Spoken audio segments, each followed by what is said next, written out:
Desde o princípio da humanidade, a serpente em Gênesis sempre foi uma figura misteriosa e intrigante.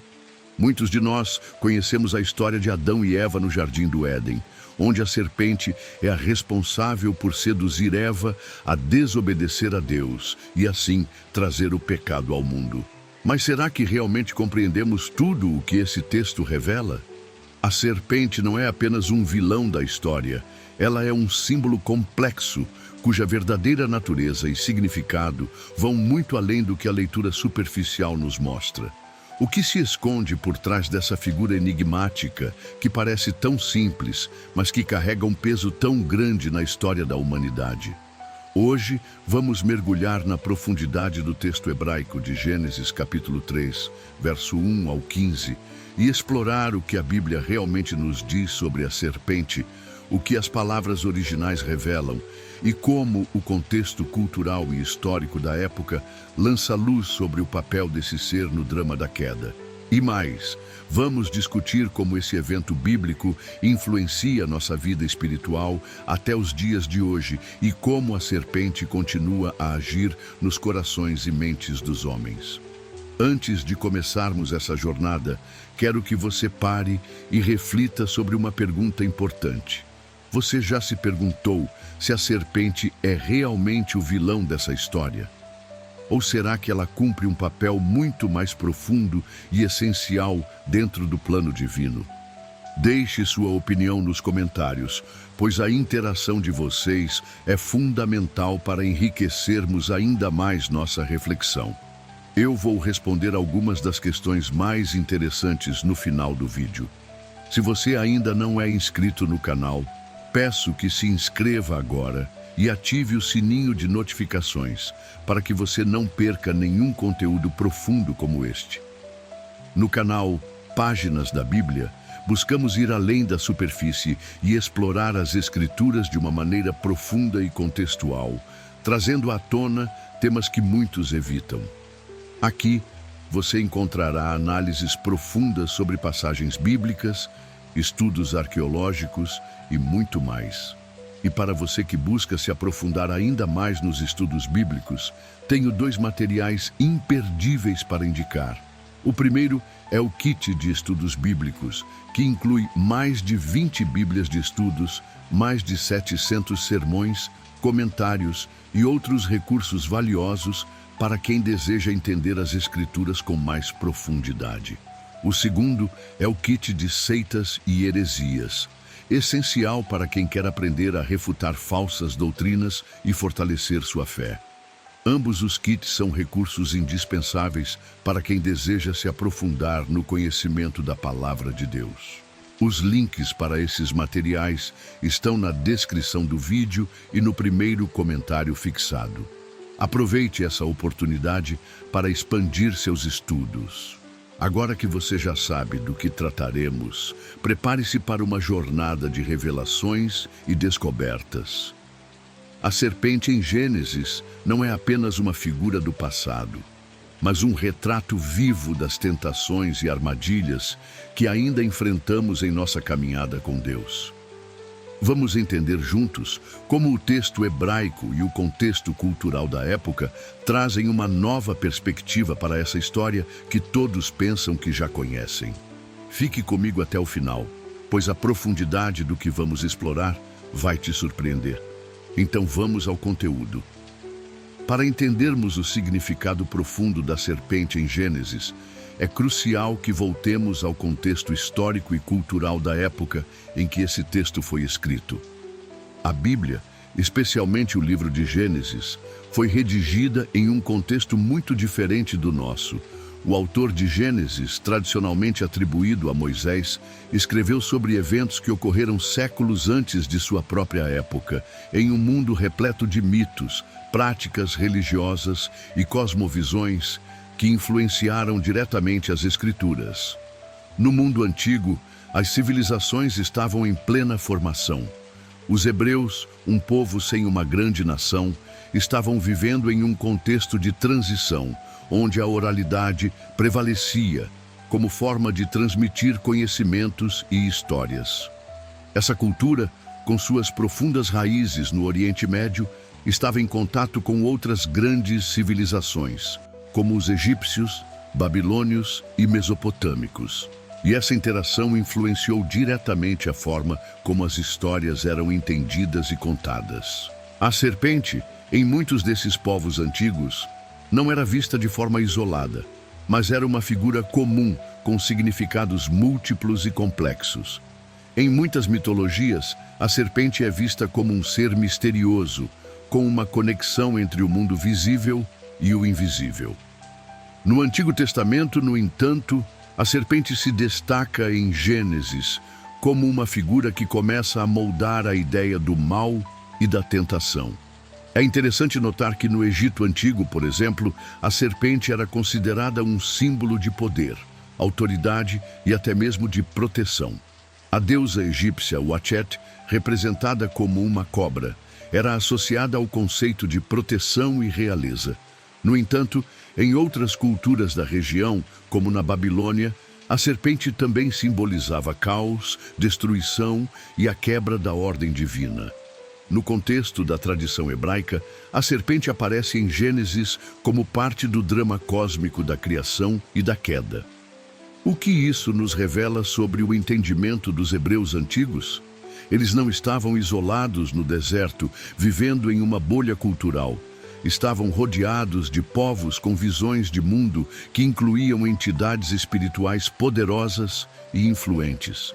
Ao relatar a história da serpente em Gênesis, os autores estavam respondendo diretamente a essas influências culturais, oferecendo uma visão contrastante e única sobre a origem do mal e a relação de Deus com a humanidade.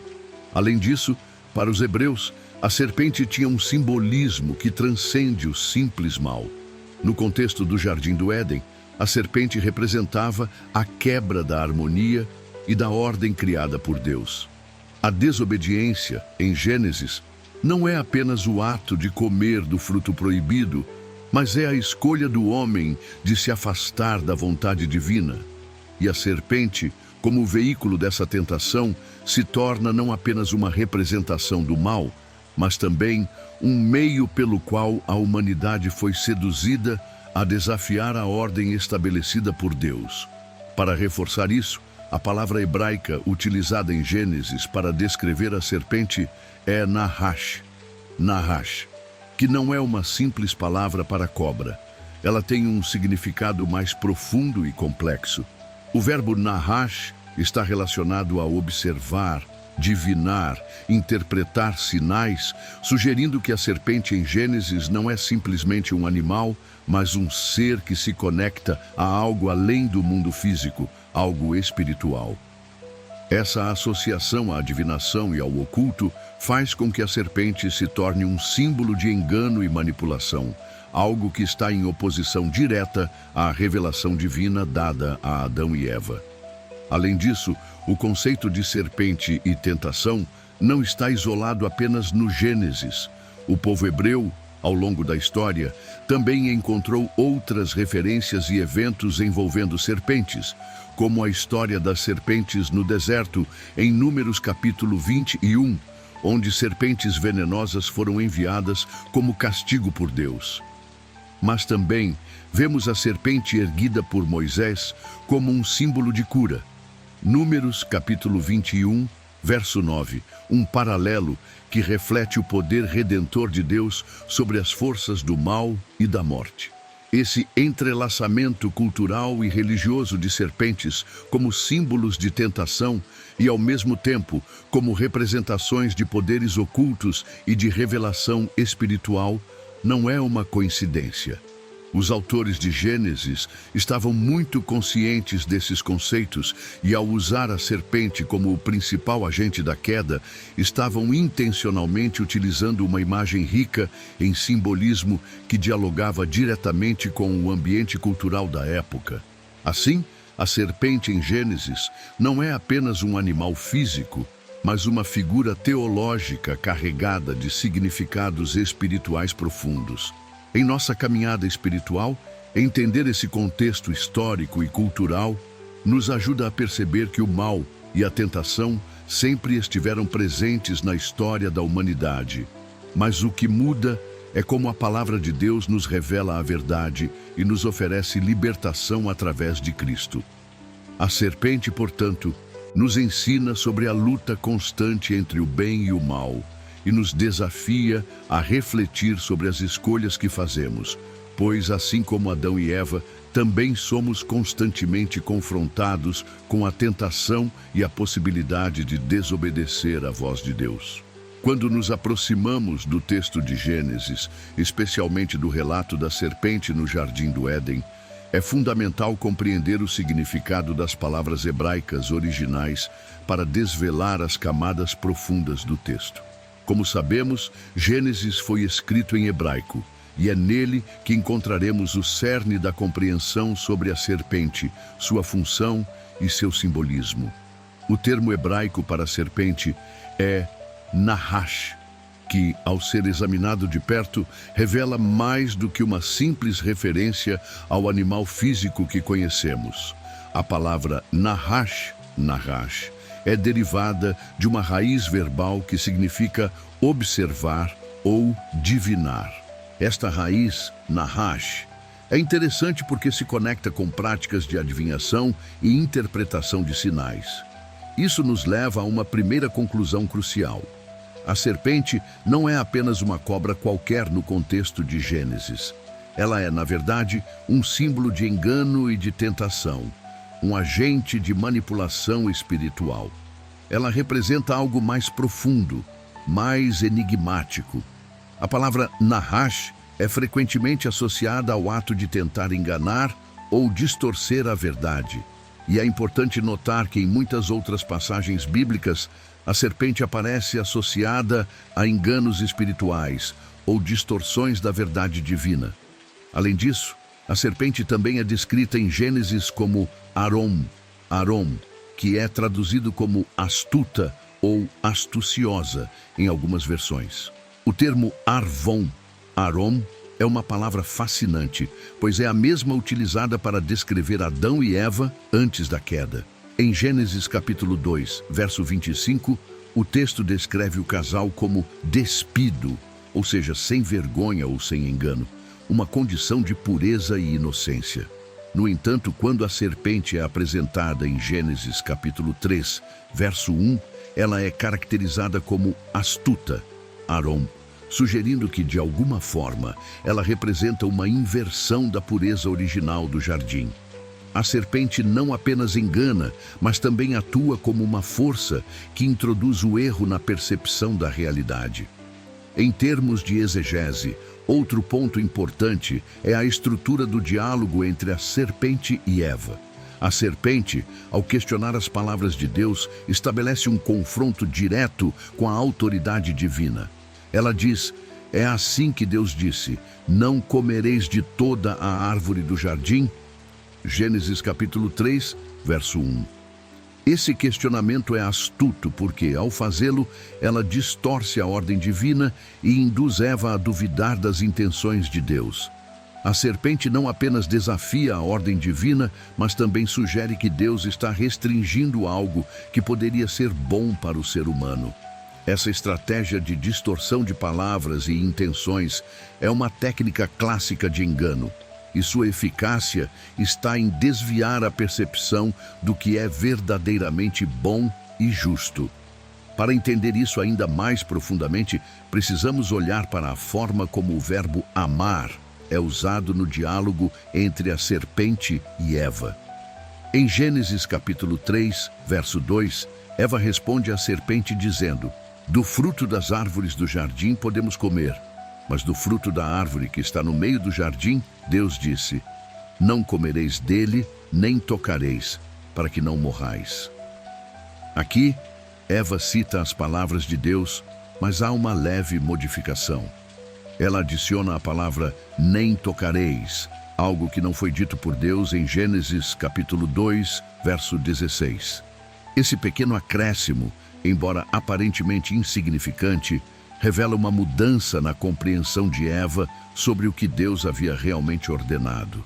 Ela se afastou da palavra de Deus, colocando uma restrição adicional que não estava presente no mandamento original, e isso demonstra uma vulnerabilidade espiritual. A serpente, por sua vez, responde a essa modificação com mais engano, dizendo: certamente não morrereis. Aqui, ela nega diretamente a verdade revelada por Deus, questionando sua autoridade e criando uma contradição que é o ponto de inflexão na história. O uso da palavra elea, eleo, que significa não, é central para a negação da autoridade divina. Quando a serpente afirma: certamente não morrereis, ela está desafiando diretamente o julgamento de Deus, invertendo a ordem divina e apresentando uma alternativa que parece mais atraente aos olhos humanos. A relação entre a serpente e a palavra de Deus é, assim, uma questão central na exegese de Gênesis capítulo 3. Ao distorcer a palavra divina, a serpente não apenas introduz a dúvida, mas também cria um espaço de tentação onde o ser humano tem que escolher entre confiar em Deus ou seguir seu próprio desejo. Esse momento de escolha é a essência do pecado. A tentativa de alcançar o conhecimento e o poder fora da vontade divina. Outro ponto a ser destacado é o uso da palavra ide, iada, que significa conhecer ou experimentar. A serpente, ao prometer a Eva que ela se tornaria como Deus, conhecendo o bem e o mal, Gênesis capítulo 3, verso 5, está sugerindo que o verdadeiro conhecimento, o conhecimento divino, é algo que está ao alcance do ser humano e que Deus, ao impedi-los de comer do fruto, está impedindo esse acesso ao poder divino. A palavra idii aparece em vários contextos na Bíblia, muitas vezes associada ao conhecimento profundo e à experiência de Deus. A serpente, ao associar o conhecimento com a desobediência a Deus, cria uma falsa promessa que é a chave para a tentação. Em resumo, a serpente no texto hebraico de Gênesis não é apenas uma criatura simples, mas um símbolo de engano profundo. Através das palavras cuidadosamente escolhidas, a serpente distorce a verdade, introduz a dúvida e cria um falso caminho para o conhecimento e a sabedoria. A exegese do texto revela que a serpente representa não apenas a quebra da ordem divina, mas também a introdução de um poder espiritual que busca afastar o ser humano da verdade de Deus. Quando observamos a narrativa da serpente em Gênesis, não estamos apenas testemunhando uma ação externa de engano, mas também um processo psicológico profundo. O engano, como veremos, não é um ato isolado, mas um processo gradual, onde as palavras, as dúvidas e os desejos interiores se entrelaçam de uma forma que desestabiliza a mente humana e a conduz à desobediência. Esse processo de manipulação da mente humana é uma técnica de sedução espiritual que a serpente domina com maestria. A serpente, como figura arquetípica do engano, utiliza uma abordagem psicologicamente estratégica para atingir a mente humana. No diálogo com Eva, vemos um padrão clássico de manipulação psicológica. O primeiro passo que ela toma é questionar a verdade revelada por Deus. É assim que Deus disse: não comereis de toda a árvore do jardim? Gênesis capítulo 3, verso 1. Aqui, a serpente não afirma que Deus está errado ou que as ordens divinas são completamente falsas. Ela apenas sugere uma dúvida.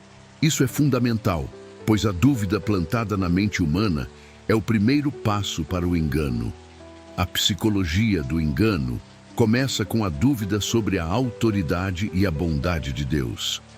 A serpente sabe que, se conseguir semear a dúvida sobre o caráter de Deus, se Deus realmente deseja o melhor para o homem, ou se ele está, de alguma forma, restringindo o prazer humano, então ela terá a chance de levar a mente humana a questionar suas próprias percepções da realidade. O engano não é uma mentira descarada no início, mas uma semente de dúvida que gradualmente cresce. Ao inserir essa dúvida, a serpente começa a modificar a maneira como Eva vê a ordem de Deus. o que parecia ser uma instrução clara e benevolente, dada por um Deus que ama e deseja o melhor para os humanos, agora passa a ser vista como uma restrição desnecessária e opressiva. A serpente sugere que Deus está, de alguma forma, tentando impedir que Eva e Adão alcancem um nível mais elevado de sabedoria e prazer. Quando Eva responde à serpente em Gênesis capítulo 3, verso 2, ela mostra uma pequena modificação nas palavras de Deus. Do fruto das árvores do jardim podemos comer, mas do fruto da árvore que está no meio do jardim, Deus disse: não comereis dele, nem tocareis, para que não morrais. Esse pequeno acréscimo da frase, nem tocareis, não está no mandamento original, e isso é psicologicamente significativo. O engano, muitas vezes, começa com pequenas distorções na nossa percepção da realidade. Eva já está, de alguma forma, aceitando a semente de dúvida plantada pela serpente e adicionando uma camada de restrição a algo que Deus nunca havia dito. Aqui entra um dos princípios psicológicos mais poderosos do engano: o desejo de autossuficiência. A serpente oferece a Eva uma alternativa ao plano de Deus, dizendo: certamente não morrereis. Gênesis capítulo 3, verso 4. Aqui, ela nega completamente a advertência de Deus e, ao fazer isso, oferece uma falsa sensação de liberdade. Ao contrário de Deus, que teria dado a eles uma sabedoria saudável e verdadeira, a serpente promete a Eva e Adão um conhecimento que não vem da obediência a Deus, mas da transgressão. Ela sugere que a sabedoria verdadeira está em fazer o que é proibido, em se rebelar contra a ordem estabelecida. Esse desejo de autossuficiência é amplificado pela promessa de que, ao comer do fruto, Eva se tornaria como Deus, conhecendo o bem e o mal. Gênesis capítulo 3, verso 5. Aqui, a serpente toca na vaidade humana, oferecendo uma ilusão de poder e controle. Ela sugere que o ser humano não precisa mais depender de Deus para conhecer o que é certo e o que é errado. Esse impulso de querer ser como Deus, de querer determinar o que é bom e o que é mal por si mesmo, é, na verdade, o coração do pecado original. É a tentativa de assumir o controle da moralidade e da vida, afastando-se da confiança e dependência de Deus. Esse desejo profundo de alcançar o que é divino, sem a obediência ao divino, é uma das armadilhas mais eficazes do engano. E é aqui que a psicologia do engano se torna ainda mais insidiosa. A serpente não oferece algo repulsivo ou completamente fora do alcance. Ela oferece algo que parece bom, desejável e até mesmo legítimo. O fruto da árvore do conhecimento do bem e do mal era agradável aos olhos e desejável para dar entendimento. Gênesis capítulo 3, verso 6. A serpente apela para os desejos humanos mais profundos, aqueles que todos nós, em algum momento, enfrentamos. O desejo de conhecimento, poder, controle e autonomia. Ao fazer isso, a serpente consegue despertar o desejo egoísta. Eva vê no fruto não apenas uma oportunidade de obter mais sabedoria, mas uma chance de exercer controle sobre a sua própria vida, de tomar decisões sem depender de Deus. É aqui que a serpente atinge a mente humana de forma tão eficaz.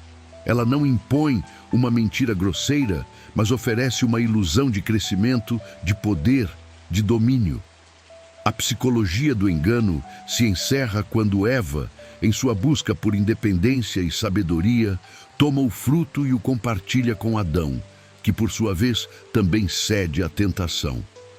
O engano, que começou com uma dúvida simples e uma distorção do mandamento de Deus, agora resulta em uma queda coletiva, uma separação de Deus e a introdução do pecado e da morte no mundo. Hoje, muitos de nós caímos nas mesmas armadilhas que Eva e Adão enfrentaram. Somos frequentemente seduzidos pela promessa de independência, controle e satisfação. O engano espiritual, muitas vezes, não se apresenta como uma mentira grosseira, mas como uma semente de dúvida e um desejo disfarçado de liberdade e poder. Agora, chegamos a uma das etapas mais profundas e reveladoras do estudo da serpente em Gênesis, o significado espiritual, a serpente como símbolo do mal. Este momento nos permite explorar a serpente não apenas como um agente ativo de engano no Jardim do Éden, mas como um símbolo espiritual que carrega um peso significativo na narrativa bíblica. Ao longo das Escrituras, a serpente transcende sua simples forma de um animal e se torna um ícone poderoso de rebelião contra Deus, de tentação, de pecado e da presença do mal no mundo. A serpente, em Gênesis, é mais do que um simples animal falante. Ela representa a própria manifestação do mal. Para entender essa profundidade, devemos olhar para a teologia bíblica, começando com o que a serpente representa no contexto das Escrituras e, em seguida, explorar seu simbolismo mais amplo dentro do reino espiritual. Essa análise não apenas ilumina o papel da serpente em Gênesis, mas também nos ajuda a compreender como a presença do mal se infiltra em nosso mundo e como podemos reconhecer essas forças espirituais em nossas vidas hoje. Primeiramente, a serpente em Gênesis capítulo 3 não é retratada apenas como um animal da criação, mas como um instrumento de Satanás, o adversário de Deus. A serpente fala com uma autoridade que sugere que não está sozinha, mas que está possuída por um poder maligno. De fato, a Bíblia revela mais tarde que essa serpente é um representante de Satanás, como vemos em Apocalipse capítulo 12, verso 9, onde a serpente é identificada explicitamente como o grande dragão, a antiga serpente, que é o diabo e Satanás. Essa conexão entre a serpente e Satanás nos mostra que, em Gênesis, o mal já começa a se manifestar de forma astuta e enganosa. E a serpente é o meio pelo qual ele tenta desviar os humanos de Deus. O que precisamos entender aqui é que a serpente representa uma transgressão contra a ordem divina. O Senhor criou tudo o que existe e viu que tudo era muito bom. Gênesis capítulo 1, verso 31. Quando Satanás usa a serpente para enganar Eva, ele não apenas desafia a autoridade de Deus, mas também coloca em dúvida o próprio caráter de Deus, insinuando que Deus não deseja o melhor para a humanidade e está tentando limitá-los. Esse engano inicial é a base de todas as manifestações do mal que continuam a aparecer na Bíblia. No contexto espiritual mais amplo das Escrituras, a serpente é um símbolo de rebelião contra a vontade divina. Vemos esse padrão se repetindo ao longo da Bíblia. Por exemplo, no livro de Isaías, capítulo 14, versos 12 a 15, lemos sobre a queda de Lúcifer, o anjo de luz que se rebelou contra Deus e foi lançado para a terra. Essa queda é descrita com a mesma linguagem usada para descrever a tentação e a queda de Adão e Eva, um ser criado com uma posição elevada, que pelo desejo de autossuficiência e orgulho se rebelou contra o Criador. A serpente, portanto, simboliza o desafio à ordem divina e a tentativa de subverter a autoridade de Deus.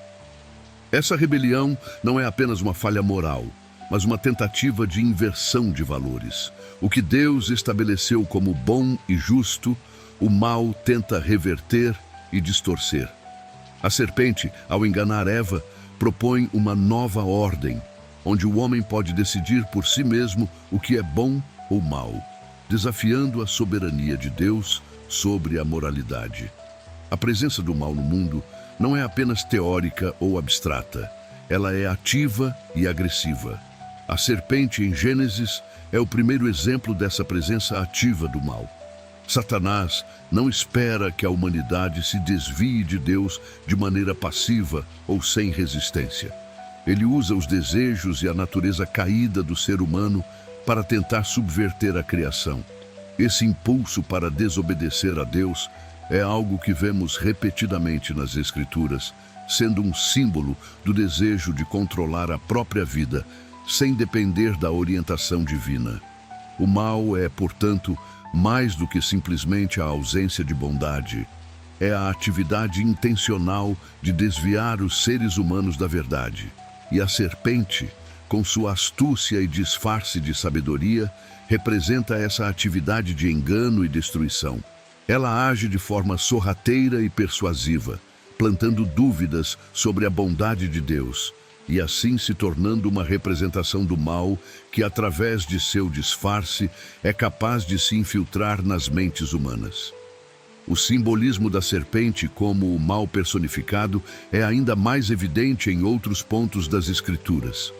Em Números capítulo 21, quando o povo de Israel é mordido por serpentes venenosas no deserto, Deus instrui Moisés a fazer uma serpente de bronze e levantá-la em uma haste, para que aqueles que olhassem para ela fossem curados. Aqui, a serpente de bronze simboliza tanto o mal, em sua forma como punição por pecado, quanto a cura trazida pela obediência a Deus. Em João capítulo 3, verso 14, Jesus faz uma referência direta à serpente de bronze, dizendo: "E assim como Moisés levantou a serpente no deserto, assim importa que o Filho do Homem seja levantado." Nesse caso, a serpente de bronze é uma metáfora para a cruz de Cristo, que, assim como a serpente de bronze, traz cura e salvação através da fé. A serpente, portanto, continua sendo um símbolo poderoso não apenas de mal, mas também de redenção, mostrando como o mal e a salvação podem coexistir dentro do plano divino. A serpente, como símbolo do mal, continua a ser uma presença em nossas vidas. Ela não desapareceu em Gênesis. Ao contrário, ela se adapta e se manifesta de diversas formas na cultura, na sociedade e, mais especificamente, em nossas próprias mentes. O desejo de ser autossuficiente, de desafiar as ordens de Deus, de questionar sua bondade, são tentativas contemporâneas da serpente de continuar o trabalho de engano iniciado no Jardim do Éden. Ela nos seduz com promessas de poder, controle e sabedoria, mas no fim nos leva à queda.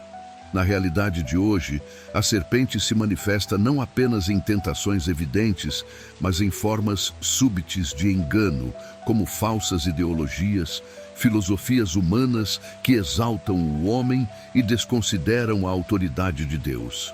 Como cristãos, precisamos estar atentos a esses enganos e ser vigilantes sobre como eles podem afetar nossa visão de Deus e de sua palavra. Logo após a transgressão no Jardim do Éden, em Gênesis 3,15, Deus fala com a serpente, que é, como vimos, uma representação de Satanás, e faz uma declaração que ressoaria através da história da salvação. "Porém inimizade entre ti e a mulher, entre a tua descendência e a dela. Esta te ferirá a cabeça e tu lhe ferirás o calcanhar." Essas palavras contêm uma promessa enigmática, que parece simples à primeira vista, mas na verdade carrega uma profundidade teológica que seria desvendada ao longo das Escrituras. Essa promessa é fundamental porque, ao mesmo tempo que anuncia as consequências imediatas da queda, o sofrimento, o pecado e a separação de Deus, ela também introduz o plano divino para a redenção da humanidade. Deus não apenas confronta a serpente e a condena, mas também antecipa a vinda de alguém que no futuro destruiria o mal e restauraria a harmonia entre Deus e o homem. A primeira parte dessa promessa fala sobre a inimizade entre a mulher e a serpente. Essa inimizade não é uma luta apenas entre seres humanos e animais, mas entre duas forças cósmicas, representando o bem e o mal. Aqui, a mulher simboliza a descendência humana, enquanto a serpente representa Satanás e suas forças malignas. Essa batalha não é uma luta física, mas uma luta espiritual, uma guerra entre o reino de Deus e o reino das trevas. Essa inimizade que Deus declara aqui não seria resolvida em um único momento, mas se estenderia por toda a história humana. A promessa de que a descendência da mulher eventualmente pisaria a cabeça da serpente alude a uma vitória final que viria para destruir a influência do mal no mundo. E o primeiro vislumbre dessa vitória é a promessa de um redentor que viria da descendência da mulher para esmagar a cabeça da serpente. Deus diz que a mulher terá uma descendência, alguém que viria para ferir a cabeça da serpente. Esse versículo é uma das primeiras referências bíblicas ao que os estudiosos chamam de Messias, o Salvador prometido. Embora o texto não mencione diretamente um Messias, a promessa da descendência da mulher é entendida, à luz do Novo Testamento, como uma profecia messiânica. Essa descendência que nasce da mulher é Jesus Cristo, o Filho de Deus, que viria ao mundo como o Salvador da humanidade. Em Gálatas 4:4-5, o apóstolo Paulo diz que Deus enviou seu Filho, nascido de mulher, nascido sob a lei, para resgatar os que estavam debaixo da lei.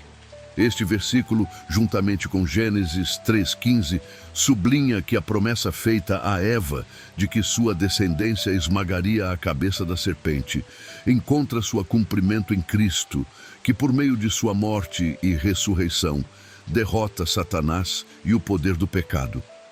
Quando lemos que a descendência da mulher ferirá a cabeça da serpente, vemos um ato definitivo de destruição. A cabeça é a parte mais vital de um ser, e ferir a cabeça de um inimigo implica em derrotá-lo de forma total. Isso simboliza a vitória definitiva de Cristo sobre o mal. Em contraste, quando se diz que a serpente ferirá o calcanhar da descendência da mulher, isso é um símbolo do sofrimento temporário de Cristo, especialmente durante sua crucificação. O calcanhar é uma parte do corpo que, quando ferida, não causa a morte, mas pode ser dolorosa. Essa ferida no calcanhar é uma referência ao sofrimento de Jesus na cruz, mas que, no final, não impede a vitória sobre a serpente, Satanás. Assim, em Gênesis 3:15, temos a previsão de que o Salvador, embora sofresse um golpe nas suas carnes, venceria o mal e traria a vitória final para a humanidade. A cruz de Cristo pode ser vista como o momento em que a serpente, o próprio Satanás, foi ferido no calcanhar, mas a ressurreição de Cristo, ao triunfar sobre a morte, a corrupção e o pecado, simboliza a ferida fatal na cabeça da serpente. Essa vitória é garantida e eterna. De acordo com a tradição cristã, o proto-evangelho de Gênesis 3:15 é um dos pilares da doutrina da redenção. Ele antecipa a obra de Cristo, que ao morrer na cruz, destrói as obras do diabo e reconcilia o homem com Deus. A morte e ressurreição de Cristo não são apenas uma resposta ao pecado original, mas são a realização do plano de salvação prometido já no Éden. Quando Jesus ressuscita, ele esmaga a cabeça da serpente, destruindo o poder do pecado e da morte que haviam entrado no mundo pela ação de Satanás. Em Apocalipse 12:9, lemos sobre a batalha final entre o bem e o mal, onde Satanás e seus anjos são derrotados e lançados para a terra. Isso é a concretização da promessa de Gênesis 3:15, onde a serpente é finalmente destruída. Aqui vemos que a promessa feita a Eva de que a serpente seria derrotada por sua descendência tem um cumprimento definitivo na obra redentora de Cristo. A importância de Gênesis 3:15 vai além da simples promessa de vengeance sobre a serpente. Ela aponta para uma restauração divina. Ao destruir a serpente e sua influência, a humanidade é chamada de volta à comunhão com Deus. Embora a queda tenha introduzido a separação e a dor, a promessa da redenção é a luz no fim do túnel. Através de Cristo, essa restauração é trazida a todos os que creem. Além disso, Gênesis 3:15 também nos dá uma esperança constante, não apenas para o futuro, mas para o presente. Em nossa luta diária contra as tentações e enganos de Satanás, sabemos que Cristo já obteve a vitória e, por meio dele, nós também somos mais do que vencedores. A serpente foi derrotada e nós, como seus seguidores, podemos viver na segurança de sua vitória. Desde o nascimento de Cristo, Satanás tenta minar o plano de Deus, mas Jesus já demonstra sua autoridade sobre as forças malignas. Um dos momentos-chave que reflete essa batalha é quando, após o batismo de Jesus, ele é levado ao deserto para ser tentado por Satanás. Essa tentação, relatada em Mateus 4, versículo 1 a 11, marca uma vitória fundamental de Jesus sobre as tentações de Satanás. Enquanto Adão, o primeiro homem, sucumbiu à tentação no Jardim do Éden, Jesus, o novo Adão, resiste firmemente, não cedendo às promessas de poder, riqueza ou poder humano. Ao resistir à tentação, Jesus estabelece uma linha de vitória sobre Satanás que não seria limitada a esse episódio, mas se estenderia por toda a sua missão redentora. Quando Jesus vence a tentação no deserto, ele demonstra sua autoridade sobre o inimigo e nos ensina como resistir ao mal por meio da obediência à palavra de Deus. Esse evento é uma prévia do que aconteceria mais adiante em sua obra redentora. A morte de Cristo na cruz é o ponto culminante da vitória de Jesus sobre Satanás e o mal. O Evangelho de João, em João 12:31, afirma que a crucificação seria o momento em que o príncipe deste mundo, Satanás, seria expulso e derrotado. Isso nos leva a entender que a cruz é o local da derrota final de Satanás. Embora o mal tenha aparentemente triunfado quando Jesus foi crucificado, com seu sofrimento e morte, algo muito mais profundo estava acontecendo no plano espiritual. Na cruz, Jesus não apenas pagou o preço pelos pecados da humanidade, mas também destruiu as obras do diabo. Como lemos em 1 João 3,8, o Filho de Deus se manifestou para destruir as obras do diabo. A morte de Cristo foi um golpe fatal para as forças do mal. A serpente, que parecia ter triunfado no Jardim do Éden, agora via sua própria destruição sendo selada por Jesus. A cruz se torna, assim, o momento de triunfo definitivo de Cristo sobre Satanás. Isso é ainda mais enfatizado em Colossenses 2,16, onde Paulo afirma que através da cruz, Jesus despojou os principados e potestades, fazendo deles um espetáculo público, triunfando sobre eles na cruz. Esse versículo descreve uma vitória cósmica e espiritual, em que, através de sua morte, Jesus desarma as forças do mal e as expõe ao ridículo, mostrando que Satanás e seus aliados não têm mais poder sobre aqueles que estão em Cristo. A cruz, portanto, não é apenas um ato de salvação pessoal, mas também um triunfo universal sobre as forças do mal. A ressurreição de Cristo é o evento que consuma e confirma a derrota de Satanás. Embora a morte de Cristo tenha sido o ponto em que ele venceu o poder do pecado, a ressurreição é o ato que garante a vitória sobre a morte e o inferno. Em Apocalipse 1,18, Jesus diz: "Eu sou aquele que vive, estive morto, mas agora estou vivo para todo o sempre, e tenho as chaves da morte e do Hades." Nesse versículo, vemos que ao ressuscitar, Jesus não apenas derrotou a morte, mas também tomou o controle sobre o inferno e a morte, que antes eram ferramentas usadas por Satanás para aprisionar a humanidade. Na primeira carta aos Coríntios, capítulo 15, dos versos 54 ao 57, Paulo celebra a vitória da ressurreição de Cristo, dizendo: "A morte foi tragada na vitória. Onde, ó morte, está a tua vitória? Onde, ó morte, está o teu aguilhão?" A ressurreição é a prova de que Satanás e o pecado foram vencidos. A morte já não tem mais poder sobre aqueles que estão em Cristo. E Satanás, que antes tinha domínio sobre a morte, agora é derrotado de forma completa. Essa vitória sobre Satanás e sobre a morte não é apenas uma vitória futura, mas uma realidade que se aplica aos crentes no presente. Como Paulo diz em Romanos capítulo 8, verso 37. Mas em todas essas coisas somos mais que vencedores por meio daquele que nos amou. A vitória de Cristo é a nossa vitória. Como seguidores de Cristo, vivemos com a certeza de que a serpente foi esmagada e que em Cristo somos mais do que vencedores. A vitória de Cristo sobre Satanás também é um processo escatológico que culminará em um evento futuro descrito no livro de Apocalipse.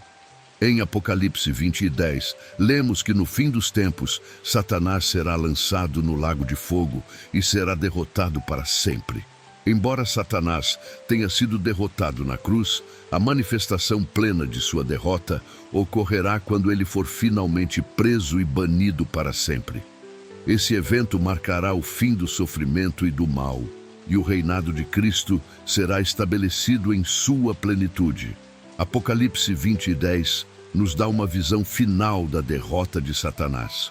O diabo que os enganava foi lançado no lago de fogo e enxofre, onde também estavam a besta e o falso profeta, e serão atormentados dia e noite para todo o sempre. Esse será o fim da serpente. A vitória de Cristo, que começou na cruz e foi confirmada na ressurreição, será consumada quando Satanás for lançado no abismo, onde não poderá mais enganar nem causar dano a ninguém. Para os cristãos, a vitória de Cristo sobre Satanás não é apenas uma verdade teológica distante, mas uma realidade prática no cotidiano. A Bíblia nos ensina que, por meio de Cristo, somos capacitados a resistir ao mal. Tiago 4:7 diz: sujeitai-vos, portanto, a Deus. Resistam ao diabo, e ele fugirá de vós. A vitória de Cristo nos dá autoridade para resistir ao diabo, e, em Cristo, podemos superar as tentações e o engano. Além disso, como seguidores de Cristo, somos chamados a viver como vencedores, proclamando a vitória de Cristo sobre Satanás e todas as forças do mal.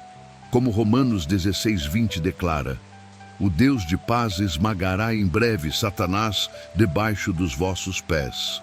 A vitória de Cristo é nossa motivação para viver com confiança, sabendo que, embora o mal ainda esteja presente no mundo, Jesus já venceu e a vitória final já foi assegurada. A história da serpente no Jardim do Éden começa com uma mentira, a afirmação de que Adão e Eva não seriam realmente afetados se desobedecessem a Deus. Essa mentira é a fundação da batalha espiritual que enfrentamos todos os dias. A serpente não veio diretamente com um ataque frontal, mas com uma mentira sutil, projetada para enganar a mente e o coração de Adão e Eva. Assim, o engano continua sendo uma das principais estratégias de Satanás até hoje. Em nossas vidas, muitas vezes somos enganados por pensamentos e sentimentos que parecem verdadeiros, mas que estão fundamentados em mentiras. A tentação do orgulho, do desejo descontrolado, da autossuficiência e da desobediência a Deus começam com um simples pensamento, uma mentira que nos seduz. É essencial estarmos atentos às mentiras que nos rodeiam, seja por meio de nossa própria carne, dos valores da sociedade ou das sugestões de Satanás. Como Paulo diz em 2 aos Coríntios, capítulo 10, verso 5, devemos destruir os sofismas, ou seja, as mentiras que se levantam contra o conhecimento de Deus, e fazer isso com a ajuda das Escrituras e pela orientação do Espírito Santo. A batalha não é apenas externa, mas interna. As mentiras que a serpente semeia no coração humano ainda podem nos atrapalhar. E se não ficarmos vigilantes, podemos ser cativados por pensamentos e padrões de comportamento que nos afastam de Deus. Outra lição prática que extraímos da história da serpente é a forma como ela desafia a obediência a Deus. No Jardim do Éden, Satanás não apenas ofereceu uma mentira, mas também uma alternativa ao plano de Deus, sugerindo que Adão e Eva poderiam se tornar como Deus, conhecendo o bem e o mal. Gênesis 3:5. Essa tentação de fazer nossas próprias escolhas e de não confiar plenamente nos caminhos de Deus é uma das maiores dificuldades que enfrentamos como seres humanos. Na vida cristã, frequentemente somos desafiados a obedecer a Deus, mesmo quando não entendemos completamente seus planos. A tentação de tomar decisões baseadas no que vemos com nossos olhos ou no que desejamos com nossa carne é forte. Mas, como Jesus demonstrou em sua própria tentação no deserto, a obediência a Deus deve ser nossa principal prioridade. Ele resistiu à tentação de seguir seus próprios desejos ou de confiar em alternativas humanas, permanecendo firme na palavra de Deus. Mateus 4, 1-11. Assim como Jesus, nós também devemos aprender a rejeitar a tentação de buscar atalhos para alcançar nossos objetivos e obedecer ao Senhor em todas as áreas da vida. A narrativa de Gênesis 3 nos ensina que o pecado tem consequências graves. Quando Adão e Eva desobedeceram a Deus, eles não apenas trouxeram o pecado para o mundo, mas também a separação espiritual e a morte. A serpente, ao enganar e seduzir Eva, levou-a ao caminho da desobediência. E essa escolha trouxe a morte física, espiritual e eterna para a humanidade. Em Romanos 6:23, Paulo nos lembra que o salário do pecado é a morte, mas o dom gratuito de Deus é a vida eterna em Cristo Jesus, nosso Senhor. A história da serpente revela o preço do pecado e a realidade de suas consequências. Hoje, a vida cristã não é isenta de dificuldades, mas devemos lembrar que a vida fora da obediência a Deus conduz à destruição. O engano da serpente muitas vezes se disfarça de algo atraente ou inofensivo, mas no final, o pecado sempre traz sofrimento. Essa é uma lição prática que devemos internalizar. Não há atalhos para a verdadeira vida, e o pecado sempre leva à morte, seja no nível espiritual ou físico. Porém, a boa notícia é que, assim como Cristo venceu a serpente, temos a chance de viver em liberdade. A cruz de Cristo não só redimiu nossa culpa, mas também nos deu a capacidade de viver acima do pecado. Somos chamados a resistir ao mal e a viver uma vida santa, confiando no poder de Deus para nos libertar das cadeias do pecado. A história da serpente também nos ensina sobre a vitória de Cristo sobre o mal. Ao olharmos para Cristo, vemos não só o Salvador que nos oferece perdão, mas também o vencedor que nos dá a capacidade de vencer o mal em nossas próprias vidas. Como Jesus disse em João 16:33, "No mundo tereis aflições, mas tende bom ânimo, eu venci o mundo." A vitória de Cristo na cruz e na ressurreição é a base da nossa esperança e da nossa força para vencer as tentações e os desafios do mal que enfrentamos todos os dias. O significado profundo dessa vitória é que, ao nos unirmos com Cristo, somos capacitados a resistir ao mal, rejeitar as mentiras da serpente e viver em obediência ao Senhor. Como Paulo declara em Romanos 8:37, "Em todas essas coisas somos mais que vencedores por meio daquele que nos amou." A vitória de Cristo nos garante que, mesmo quando somos tentados e desafiados, temos o poder de vencer. Além disso, a história da serpente também nos ensina sobre a reconciliação com Deus. O que Adão e Eva perderam no Éden, nós podemos recuperar por meio da fé em Cristo. Através de Cristo, somos restaurados e reconciliados com Deus. E isso nos dá a capacidade de viver uma vida abundante, cheia do poder de Deus. A história da serpente, ao longo das Escrituras, não é apenas uma narrativa de um mal distante, mas uma realidade que ainda impacta a vida cristã de maneira prática. A serpente é um símbolo das mentiras e das estratégias do mal que tentam seduzir os crentes. Mas, por meio da vitória de Cristo, temos a capacidade de resistir ao pecado e ao engano, e de viver em obediência a Deus. A cruz e a ressurreição nos mostram que somos mais do que vencedores. E com Cristo podemos vencer as tentações e os desafios do mal que surgem em nosso caminho. Aplicar a história da serpente em nossas vidas hoje é viver com a consciência de que, em Cristo, somos capacitados para resistir ao mal e que a vitória de Cristo sobre a serpente é também a nossa vitória. Como seguidores de Cristo, devemos viver de forma vitoriosa, confiantes no poder de Deus para nos libertar das mentiras e do pecado e seguir em frente na jornada da redenção e da santificação.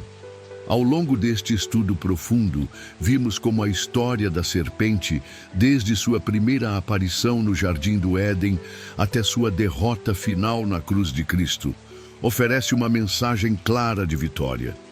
No começo, a serpente, representando o mal e a mentira, parecia ter um poder esmagador sobre a humanidade.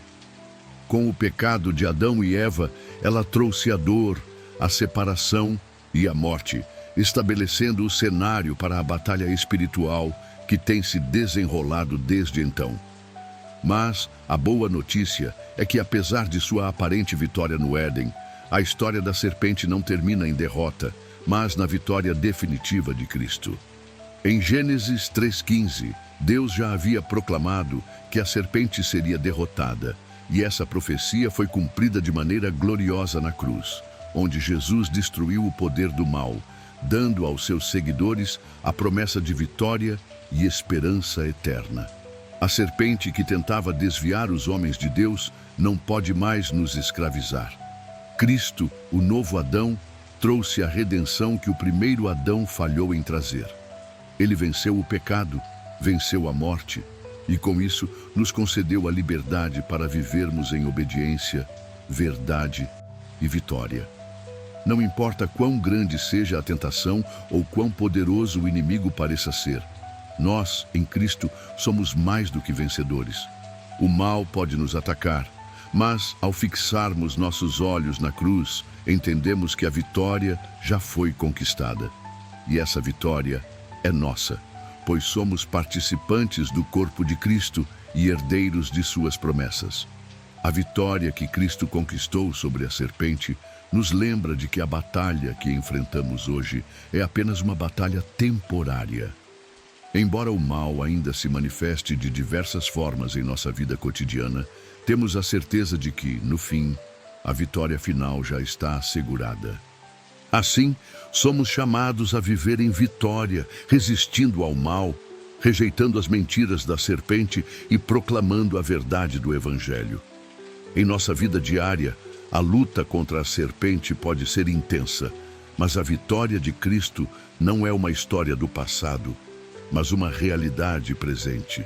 Quando enfrentamos tentação, dúvida ou sofrimento, devemos lembrar que a serpente foi derrotada e em Cristo temos toda a autoridade para resistir às suas mentiras. A esperança que encontramos em Cristo não é apenas uma esperança futura, mas uma esperança viva e ativa que nos capacita a viver de maneira diferente hoje. O mal não tem mais domínio sobre nós. Somos livres para viver com confiança, com paz e com a segurança de que, no final, a vitória é de Cristo e, por consequência, nossa também. Portanto, ao olhar para a história da serpente, que nos trouxe a desobediência e a morte, não devemos ficar com o peso da derrota, mas com o foco na vitória que foi dada a nós, em Cristo Jesus. Essa é a mensagem central da Bíblia. O mal já foi vencido e a redenção já está em andamento. Vamos viver na luz dessa vitória, sempre lembrando que em Cristo o mal não tem a última palavra. Agora que concluímos este estudo poderoso sobre a história da serpente e a vitória de Cristo, quero convidá-lo a permanecer firme na verdade do Evangelho, lembrando-se de que sua vida em Cristo é uma vida vitoriosa. Se você se sentiu tocado por esse conteúdo e quer aprofundar ainda mais seu conhecimento, não se esqueça de se inscrever no canal, ativar as notificações para não perder nossos próximos vídeos e, é claro, deixar seu comentário compartilhando o que você achou desse estudo.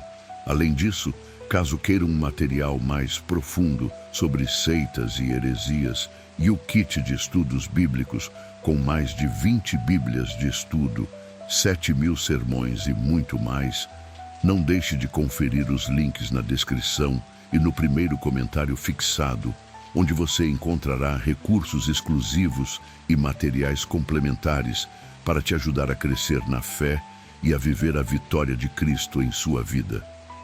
Lembre-se, você não está sozinho nessa batalha. Cristo já venceu por você e Ele está com você a cada passo do caminho. Até o próximo vídeo e que a paz e a vitória de Cristo estejam com você.